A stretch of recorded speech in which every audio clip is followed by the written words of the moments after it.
Hello, you guys, and welcome back to another episode of the 10 Dimensions of Wellness podcast. As you know, I am your host, Cami Red, and I am excited to have you join us for another phenomenal speaker as we continue exploring the diverse dimensions of wellness. Today, we are focusing on social wellness with Karmin Jenkins, one of our featured speakers for this year's Virtual Wellness Summit. Karmin is the owner of INR Healing for Abundant Living, where she dedicates her work to addressing the urgent need for improvement in our communities. This was all inspired by the state of our current social environment.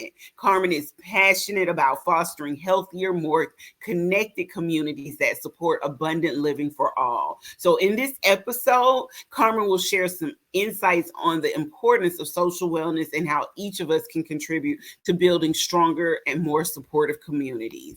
So I am going to welcome to the stage right now Mrs. Karmin Jenkins, Coach K, as she likes to be called. Hey. Hello, Coach K, because that's what I'm going to call you for the rest of the episode. That's quite fine, quite fine. How are you doing today? I am doing great. Good to see you and hear you. Likewise. Now, I'm going to jump right into these questions. Okay. I want you to tell us a little bit about INR Healing for Abundant Living and the work that you do in promoting social wellness. Sure. Yeah. So, like many of us, we are where we are in business and even in sharing things with others based on our past experiences. And so, when I was retiring from the federal government, which was in 2017, prior to that, I was an Army soldier and went into the Army Reserves and retired from the Army Reserves in 2006. So I did some clinical social work for many, many, many years. And the culmination of that came in 2017. I was doing some community outreach. Only God got me there through the Department of Immigrations, actually. And so I was retiring and just kind of like, what am I going to do now? And knew I didn't want to go back to clinical work, but I still wanted to be connected with people in a way that I could pour into them. And so I just did a lot of self-reflection and just really, really being honest with myself about where I was, where I wanted to be, and what my skill sets were. And I started to see some things about life coaching. And I thought, that's kind of resonating with me.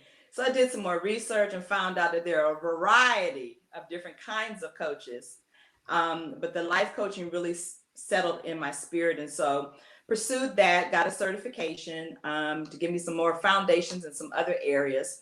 So I have been providing life coaching services to women since about 2018, but still wanted to do a little bit more and have women be able to dig deeper so that they really could hone in on who they are and why they're here in this world, what their purpose and their destiny is. And so started coaching women veterans and really started having a sense for wanting to be able to pour into mothers that have adult daughters, because those relationships and dynamics can be all kinds of different things. And also now supporting fathers that have adult daughters. And so from my own personal experiences, I have been able to look at the totality of life, where we are, and really how we should be living life. And I'm a Bible believer. I believe in the Word of God. And so Scripture tells us in St. John 10 that Jesus came to give us life, that we would have life more abundantly. And so that word abundance has been really a part of my life platform. And so my business is called Inner Healing for Abundant Living, because oftentimes there are things within us that we need to have healed or even removed so that we can live the life that we have been meant to live. And so that's kind of where I am. I really am still even in this healing process of some areas of my life myself, and being very transparent about those at this point. I feel that if I'm going to be authentic and be originally who I've been created to be, I have to be in a holistic place of wellness so that I can share with other women that may not quite yet be comfortable sharing with others some of the trials and tribulations that they've been through. And so through that, it's allowed me to connect with people in my community who are very passionate about having a holistic, healthy community. And so that's kind of where that social wellness comes into play. But in order to be my best self for my community, I've got to be my best self to myself first. I love it. Now, what are some of the key issues that you're seeing as you're working with people today? You know, the communities of the world are very similar. I've had the honor and opportunity to travel to some other countries, being in the military, and also with some other pastors that I'm in connection with. So I've been to Germany, I've been to Africa, I've been to Hawaii, and I've been to various places. And there's some things that are the same in every culture. Every culture has challenges related to financial equity and economics. Every culture has challenges related to healthcare and stable housing. Every culture has some degree of challenges related to the resources that are available to people. Some resources are more available if you have more money versus those that don't have as much income. Education is a challenge for many cultures. Some cultures require children to excel and succeed, and some cultures are very challenged with understanding the importance of education. And so with those kinds of components, what I've come to understand is that there's some key areas or spheres that influence our lives. And in order for our lives to be balanced, those things have to be balanced and be healthy as well. Okay, I apologize about that. Now, let me ask you this, Coach K. You stated that you work with in your services. You talked a lot about women working with mothers in their relationships with daughters and fathers in their relationships with daughters as well. Um, what inspired you to go into that particular specialty when it came to that area of wellness? Yeah, so again, everything that I have my hands in has been a part of my own life's journey. Mm-hmm. And so, you know, as I have an adult daughter who now has a toddler daughter, she has two sons as well. But I reflected a lot last February about my relationship with my mother. She's passed, and she passed in 2011, and the Okay. relationship with my daughter, and some areas that we have grown in, some areas that I grew in relationship with my mother, but still some areas where there were some challenges based on where we were developmentally. And so it really sparked me to want to lean in to those relationships that mothers have with their adult daughters, because oftentimes the world tells us that women are in conflict, that we can't get along, that we can't do things well together. And I just don't believe that that's true. I believe that we're more alike than we are different. You know, and sometimes some of the friction and some of the challenges come from some of the similarities. Many women process their emotions and their feelings very similarly. And so sometimes it's those kind of hormonal clashes that Mm-hmm. we experience, and types of personalities that oftentimes get us off track. But I believe that we're stronger together, and we've been meant to be in a place of partnership and unity so that Yeah. we can get through these challenges of life. And similarly for fathers that have adult daughters, my father has passed on, and he never got to see his grandchildren, my children, or have a relationship with them. So there's some things that went well in my relationship with my father, and Mm-hmm. then there's some things that I wish had been better. So I really have a heart's passion for those two parental places, mothers and fathers, that have daughters in their lives, because it's just such a dear and important relationship. Now, I can speak to personal attestment on both of those. As my parents age, I've been mending the relationship. My mother wasn't around when I was younger. Hmm. So as we got older, I started to really work on our relationship. And my mother and I actually do community service projects together. Right. And I am extremely close to my father. So I get exactly what you're saying about bridging those gaps. Now, let me ask you this. Can you share more experience in, your more about your experience in bridging those gaps, and what were some of the challenges and some of the successes that you faced, or maybe some challenges and successes that some of your clients have faced? Yeah, sure. For me, I can say that as a child, there were things that I saw and experienced that I didn't really understand or Mhm. really knew how to process. I saw it from a child's point of view. And as I became a teenager, having some of those independence and feelings of I know what I'm doing and I've got this all together, and not really appreciating the wisdom of the adults around me.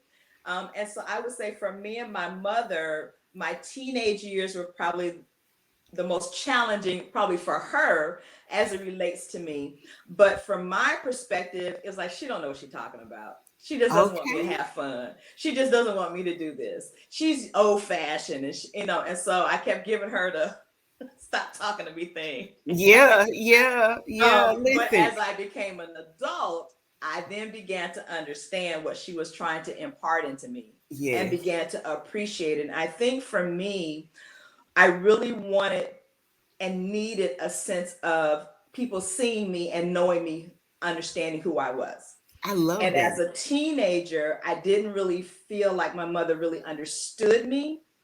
I always knew that my mother loved me, but I didn't always feel like she understood me or valued my perspective. Yes. And so I kind of feel like she was a little controlling and just, really had her hands on me. And I just wanted to experience life. Just let me figure it out. And she was not having that. That is not unlike any other teenager, because I think You from the know? age of 13 to what, Come 15, on. 16, 17, they all go through that. Me speaking from experience, and then Yes. also me from being a mother and raising a teenage Come boy. on. So it doesn't matter if it's boys or girls, it's It across truly the, doesn't. yeah. It truly doesn't. And so when I left go to the military, I was only 17, and I left to join the army the month after I graduated from high school. Okay. And initially, I wanted to go to college. Like, let me just go to college and let me, experience the college campus life. And my mother was like, you're not ready for that. I'm not wasting money to send you to school because you have no idea what you want to do. So my mother, being my mother, always see things in the forefront. She got with one of her brothers who had been in the army, and unbeknownst to me, they came up with this plan for me to join the army.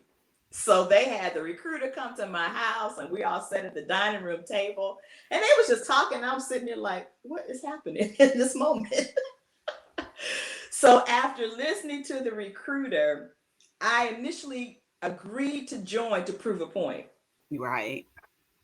And it was kind of a little out of rebellion. It's like, well, since you want me to do this, I'm going to do it and show you that I can do this well. So again, we were clashing. See, listen, you was trying to prove a point, but it turned out to change your entire life, didn't Well, it? little did I know she Yeah. knew what she was talking about. Your mama knew So you better than you knew yes, you. Oh, absolutely. And and yeah. and, and that's the case for many parents. We can see things that they can't because we've lived life more than Yeah. they have. And so I joined the army, and basic training was great. AIT, that's your advanced training where you learn about your skill and specialty. That was good, but I really started to miss being home. I was my mother's only child. My father had three other children, and so it was really a close relationship with me and my mother. But sometimes there was a little friction there, and I didn't realize how much I appreciated my home until I left home. You And so never the first do. year and Yeah. a half to 4 years of me being in the army was really challenging. There were a lot of things about life I did not yet know. And so being in the army kind of forced me or catapulted me into this adulthood that, psychologically and emotionally, I wasn't really ready for. I had not had a whole lot of life experiences, although I had had some. So I often, called my mother to ask her questions and, tried to get some insight. So it was kind of a cultural shock for me.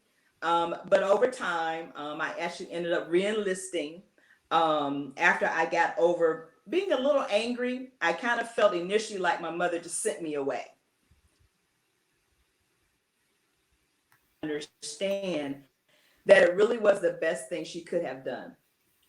Because as she, was communicating, I really didn't know what I wanted to do, and who knows where I would have been if I had not had that foundation of structure and direction from the military. And so I ended up staying in the military until I retired. And so, as I got into my 20s and 30s, then I could speak to my mother in a way of being an adult woman versus being Yeah. this immature teenager. And so we began to get closer and began to be able to have the conversations that we probably would not have had if I was still in that angry, rebellious mode. Yeah, yeah. So let me ask you this. For someone looking to improve their parental relationships or familial relationships, because not everybody has parents, maybe they're working with their grandparents or Right. just an older adult, their aunt or their uncle, what are some of the first steps you think they should take? Having someone in their life that's an adult that they can trust. I also know to understand and believe that the family that we grow up in may or may not always be the healthiest of families. Right. Mine was not. And so there were people outside of my nuclear family that I developed relationships with that would also speak into my life and that were there when I needed them.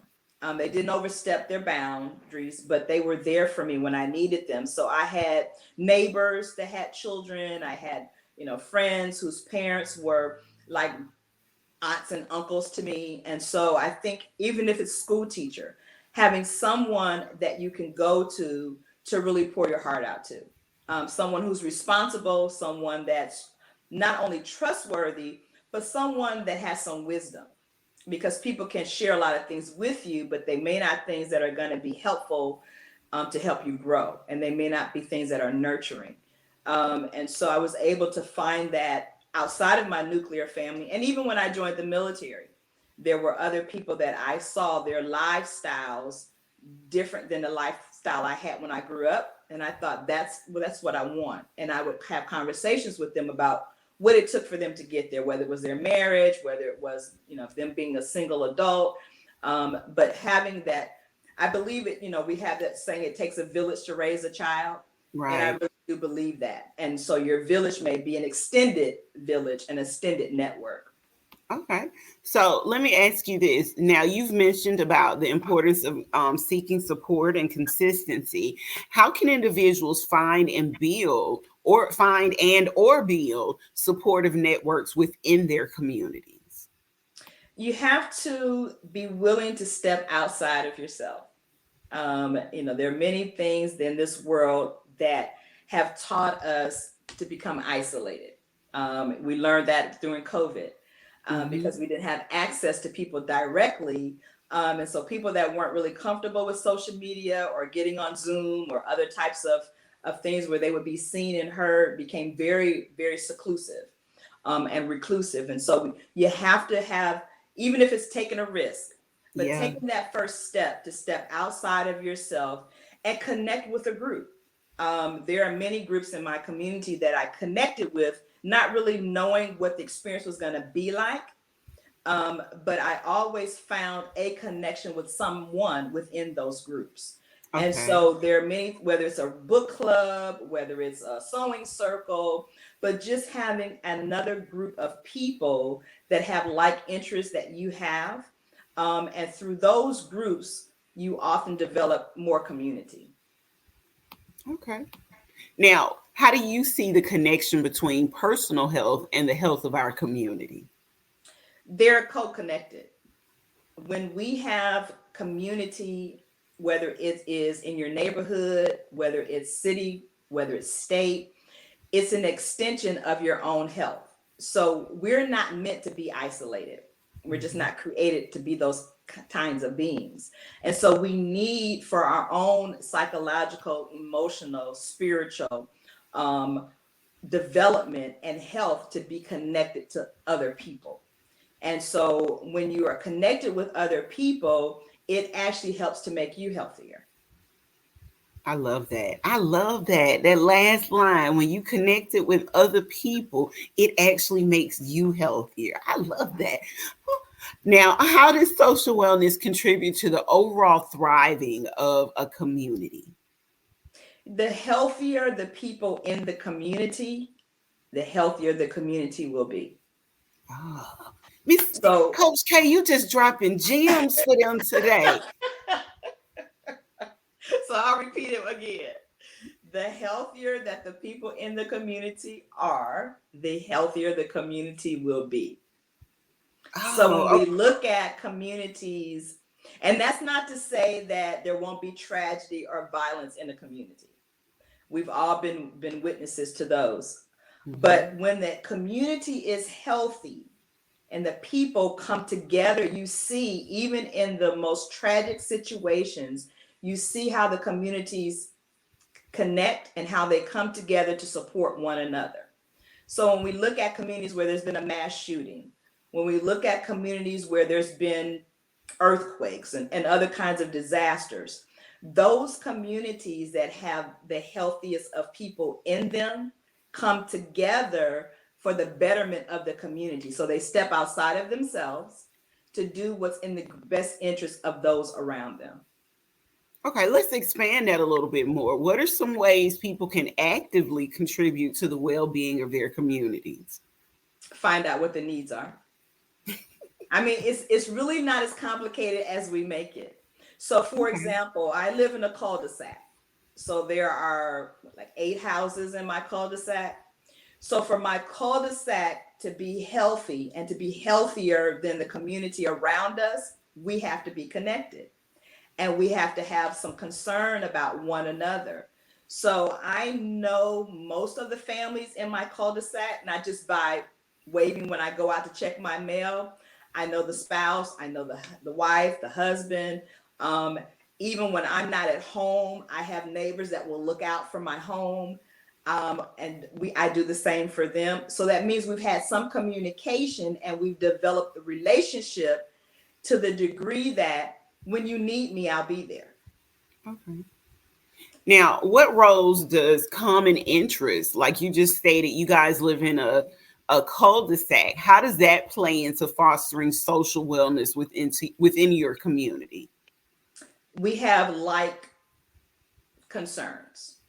So, I'm not a horticulturist, I'm not a yard person, but there are various persons in my cul-de-sac that I can go to and have gone to say, what do I do about this? So that means I had to step out of my comfort zone, right? And ask for assistance in an area that I'm not really sure about what to do. And readily they will say, well, you need to do this, or you need to put this down, or you need to be mindful of whatever that is. Whether it's getting rid of weeds, whether it's, the trees are growing all kind of ways and it's time for them to be trimmed. But I'm giving that example to say it takes letting go sometimes of your pride. Mm-hmm. It takes sometimes saying, I don't know everything. And I know that there's someone or people that know more than I do. Or I have some information and knowledge that will be helpful for the need that I see in my community. So going to the parent teacher conferences, you may no longer have children in school, but you may be a retired school teacher. And you Yeah. know exactly what that school system needs to be better. So it's getting involved. Okay, I love it. Now, this is specific to you. How do you stay focused on the goal of improving community wellness, especially when there are sometimes you're faced with setbacks, or like you stated, when you don't know certain things? I don't overextend myself. And I stick to those areas that I sense I can have the most impact. Okay. I have gone to various gatherings and been a part of them for a time period. Sometimes it was for me to gain more knowledge and information and for my growth and development. And sometimes it was to give assistance. But I've always known that it doesn't mean that you need to be a lifelong participant in some things. There is a specific purpose for each and every one of us, why we're here on this earth. And one of the things that I'm good at is taking what is the issue, listening to the input from other people and sensitizing that down to a point of, okay, so this is probably the best next step. It doesn't mean I'm the one that's going to bring that to pass, but I'm good at summarizing and consolidating. And I know that for me, families are very important. My family has been very important. There are a lot of things I've learned from being in a family.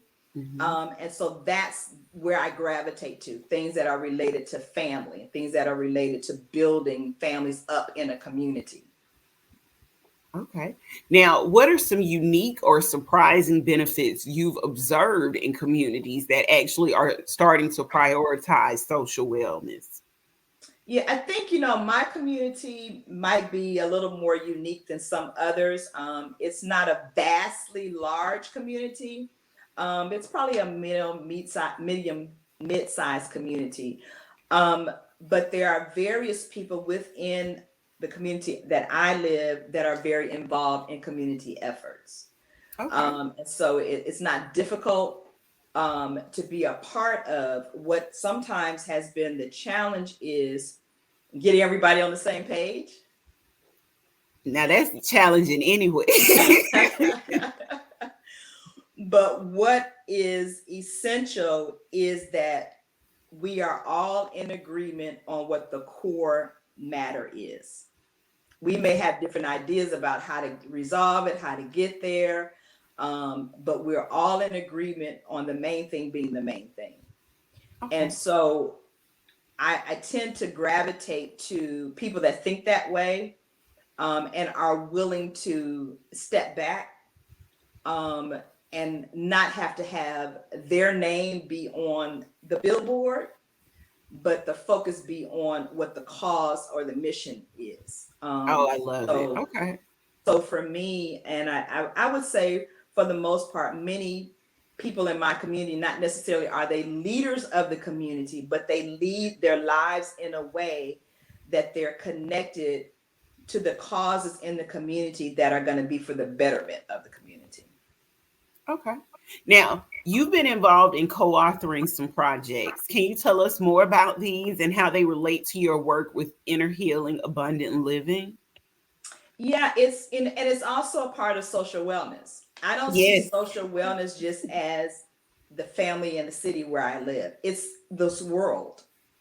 We are a social entity with interconnected components and parts. And so um, this year, I don't know exactly how I got there. It was You not put before yourself out there. That's how you got there. because I am not an avid enjoyer of reading, nor am I a person that loves to write. The two most challenging subjects I had in school was English and math. So go figure. Well, listen, you talked But about putting yourself out there. You said that earlier. So don't exactly, say you don't know how you got there. You got there because you took your own steps. we're gonna agree on that. Yeah, you took your own steps and you put yourself out there and Yeah, you went outside of your comfort zone. So, yeah. absolutely. And still am. And so through social media, it can be a benefit or it can be a hindrance. But I was honored to connect with some other women, just as I have been able and honored to connect with you, that had some anthology projects that they have already done some in the past, and they had some new ones for this year. And so the ones that I was led to were ones that really spoke to me. And so the first one, and they all have not yet been released, was In the Pursuit of Fearless Living. Well, I was like, that exactly is what I'm doing. I love that though. You got to keep us posted on when they get released because we want a Yes, part of that. absolutely. And hopefully that one will be out in another month or so. And Okay. then the second one was Turning My Pain into Purpose. So they all really speak to what I am doing currently. Um, and then I have been honored to be a part of one that's not going to be out until next year. And it's with an organization called Women Thrive. Mm-hmm. And I really feel like this is the season of my life where I am thriving. And then the last one is going to be next November, and it's a military one. It's a doctor was in the Army, and he was looking for veterans and other people to participate in his anthology. And a part of the one that I'll be writing, each one have been a chapter in the book, the projects I'll be writing on, encouraging people and empowering them in some kind of way. So all of them have come from a place of where I am or where I have been, but it's all a part of social wellness. It's a way that I can pour into others without physically having to be there. They can read and receive something from the writings that will help them to feel empowered, to move forward, to thrive more than they may already be thriving, and to really understand that their life matters. All of us have a story, and all of our stories matter, and we need to be able to hear from one another, so that's a part of community. Okay. Now, how do you balance your personal wellness with your commitment to improving social wellness in the community? I make sure I take care of myself. I take time for me. Some of my friends tease me about it, but I do. Because if I'm not well and healthy, I can't be healthy for somebody else. I have not always done that, though. There were many years of my life where I would put other people before myself. And I learned that that is not a good practice. And so I take time, I won't say every week, but I carve out time on a regular monthly basis just for Karmin. If it's not anything but taking myself to the movies or taking myself out to dinner, I might go get a manicure and a pedicure, but doing something for me. Even for my birthday, which is this month in September. Happy birthday, Coach K. Go ahead. Yes, last year I said to myself, I'm going to take Yes. myself on a vacation, which I've done before, but I've Okay. never gone out of the country by myself. Oh, where are you going? And I said next year it's going to happen. So I'm going to an island location. I'm All not telling right, you I exactly, got but you you. got to stay tuned to enhance my social wellness. And Okay. learn about some other cultures. But again, it's taking those steps. They may be a little, uncertain. You may feel a little shaky in your knees, but every step brings strength. And Yeah. so, that's a part of my platform. If I'm going to tell people that they have a life to live that's abundant, I got to show people that I'm doing it as well. I love it. Now, what are some key factors that you believe are essential for communities to thrive socially? I think that the three key factors are interconnected social systems. They have to be interconnected. All the systems need to be connected in a way that they're working together. That's one. So the medical with the legal, with the law enforcement, with the education, those major entities need to be in an interconnected compact or partnership. The second one is that those cultures within the community need to have an identified point of contact. So, what does that look like? So, if the predominant culture in the community is Indian, there should be someone within that community that is connected with those systems, so that when persons within that culture need any kind of help, they know where to go in a lateral way. So that point of contact can reach out, or those systems can reach out to that point of contact to bring in services for that culture. And I believe the generational connections need to be intact. So the younger persons need to feel that the older persons in the community understand their points of view and positions, as well as for the elderly community, because a lot of times we leave them out on both ends. We leave out Yes, the we younger do. portions of our Yeah. community, and we leave out the elderly portions of our community. And then the age groups in between, they're just doing all kinds of different things. So there needs to be a thread of bonding within those generations, so that when one is having a challenge, all of those generations come together. So I think all along what I have been describing is what we would call unity. And that looks different for various people. Yes. But unity just means that we all are coming together. We may not all agree on the same things, but we're unified in a way that it's going to be of help. Okay. So I'm going to ask you this same question twice, but just with different endings. The first one I want to say is, what message would you give to someone who's feeling disconnected from their community and wants to get involved? Um, it's the same as, you asked earlier about, how do you find someone that you can be connected to? It's gonna again take us reaching out to just the next person that is like you, looks like you, sounds like you, talks like you, thinks like you, and we find those most often through social media, but everybody's Mm-hmm. not on social media.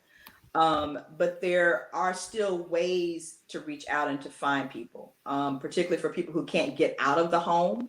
Yeah. There's some people, because of disabilities, they can't leave their home, but there's helplines, there's hotlines, there's still ways to connect and be connected. So again, it's still reaching out. Okay. And my next one is the same question, but this one is actually about family. What messages would you like to give to someone who feels disconnected from their family and want to improve those relationships? That's a challenge. That's a difficult one, because some families are not willing to Set hear. up, yeah, set up or equipped for that. Go ahead. And so sometimes we have to build our own families. And that would be what I would encourage people to do. Um, and I kind of gave an example of that earlier. When I joined the military, I built a different family because I had people in the military that weren't genetically a part of my family, but they became my family. Yes. So Family ain't sometimes, always blood. So, yeah. yeah, and sometimes that's what we have to do. Sometimes we stay in a state of grief and depression, because we're desiring things from people that they're not able to give. And so you have to sometimes forgive. You're not going to forget necessarily, but you have to forgive and then take the step to move on, and then allow your life to be filled with people that love you, that care about you, that are concerned about you, that want the best for you, that will be there for you. And as you said, that may not be your biological family, but there is someone, there are people that care. Okay. Now, what are your final thoughts or advice that you would like to share with our listeners about the importance of building community and social wellness? Now, before you answer this, I want you to also include how our listeners can get in touch with you as well. Sure. I think it's what I said before, is to not isolate yourself. You have something that somebody else needs. And if you stay to yourself, then someone else's life of abundance is being hindered.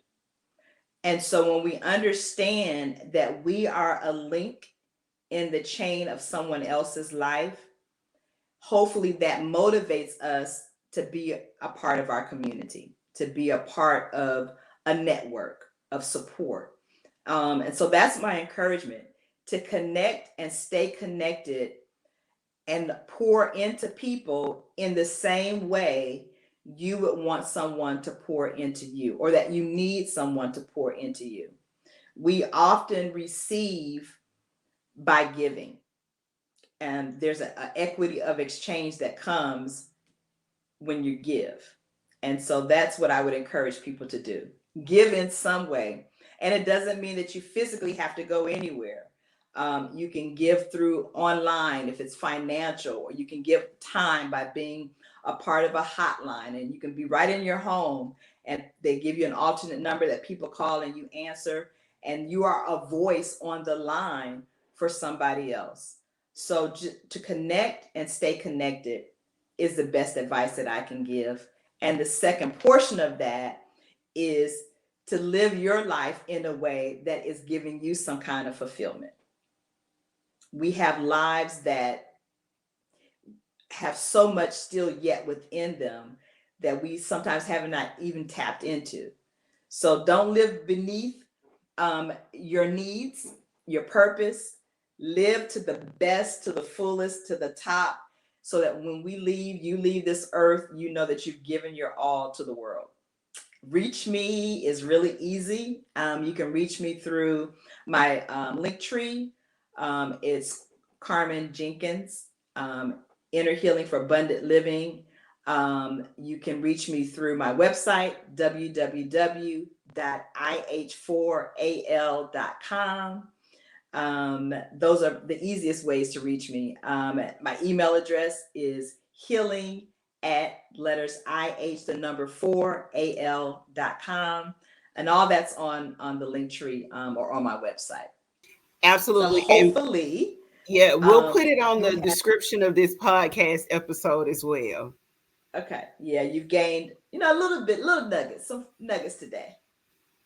Yes.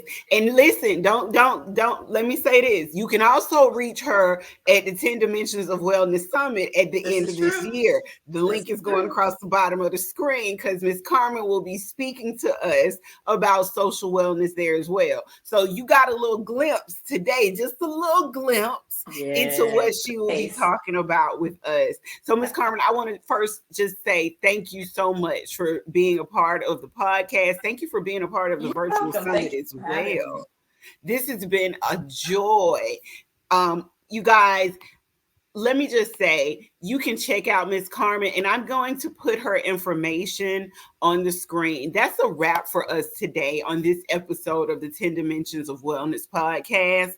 A huge thank you again to Ms. Karmin for sharing her powerful perspective on social wellness and community improvement. Karmin's dedication to healing and connecting communities through inner healing for abundant living is a timely reminder of the impact that we all can have when we work towards a common goal of bettering our social environments. If you were inspired by today's conversation, be sure to join us at the Virtual Wellness Summit for more from Ms. Karmin and other speakers committed to enhancing our collective well-being. Check out our website for all the details, and thank you for tuning in. And remember, social wellness starts with each of us. Let's continue to nurture our communities and strive for the abundant living. Until next time, take care and stay well. And don't forget to like, subscribe, share, and follow the podcast on whatever platform you're listening or watching it on right now. Thank you so much and have a great day, you guys.